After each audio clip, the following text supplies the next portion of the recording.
एक समय की बात है। समुद्र किनारे एक छोटा सा गांव था। उस गांव में एक बहुत गरीब मछुआरा रहता था। उसका नाम रामू था। रामू बहुत ही मेहनती और सीधा साधा इंसान था।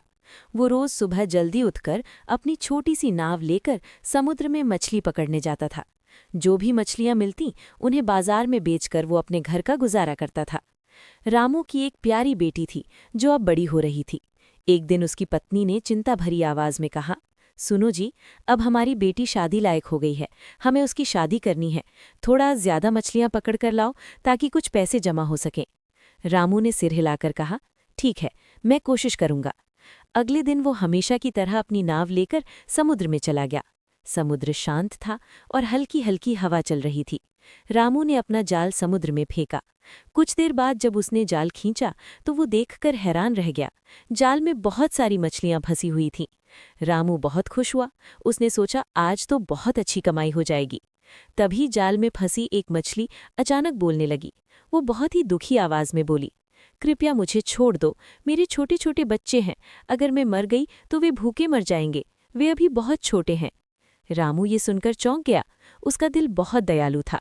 उसने कुछ पल सोचा और फिर बोला, अगर तुम्हारे बच्चे सच में तुम्हारा इंतजार कर रहे हैं तो मैं तुम्हें कैसे मार सकता हूँ। उसने धीरे से जाल खोला और उस मछली को वापस समुद्र में छोड़ दिया। उस दिन रामू खाली हाथ घर लौटा।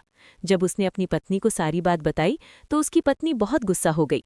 तुम भी ना, इतनी बड़ी मूर्खता कर दी। हमें पैसों की जरूरत है और तुम मछलियों को छोड़कर आ गए। रामू थोड़ा उदास हुआ, लेकिन उसके चेहरे पर संतोष था। उसने कहा, मैं किसी माँ को उसके बच्चों से अलग नहीं कर सकता। अगले दिन वो फिर समुद्र में मछली पकड़ने गया। उसने जाल फेंका ही था कि अचानक वही मछली पानी से बाहर आई जिसे उसने कल छोड़ा था। मछली बोली, तुम बहुत अच्छे इंसान हो। तुमने मेरी जान बचाई। मैं तुम्हारी मदद करना चाहती हूँ। मेरे पीछे पीछे आओ। रामू हैरान था, लेकिन वो मछली के पीछे पीछे नाव चलाने लगा। कुछ देर बाद वे एक छोटे से सुंदर द्वीप यानी आइलैंड पर पहुंचे। मछली किनारे रुक गई और बोली, इस द्वीप पर एक गुफा है। उस गुफा के अंदर जाओ। रामू धीरे धीरे द्वीप पर उतरा। उसने चारों तरफ देखा और थोड़ी दूर पर एक बड़ी गुफा दिखाई दी। वो हिम्मत करके गुफा के अंदर चला गया।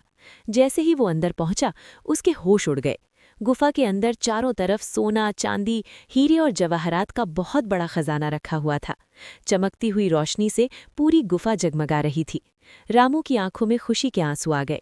उसने भगवान को धन्यवाद दिया। फिर वो धीरे धीरे करके उस खजाने को अपनी नाव में ले जाने लगा। कुछ ही दिनों में रामू ने उस खजाने को बेचकर बहुत पैसा इकट्ठा कर लिया। उसने अपनी बेटी की शादी बहुत अच्छे से और खुशी खुशी कर दी। अब रामू और उसका परिवार खुशी से रहने लगे। उनके जीवन में अब कोई कमी नहीं।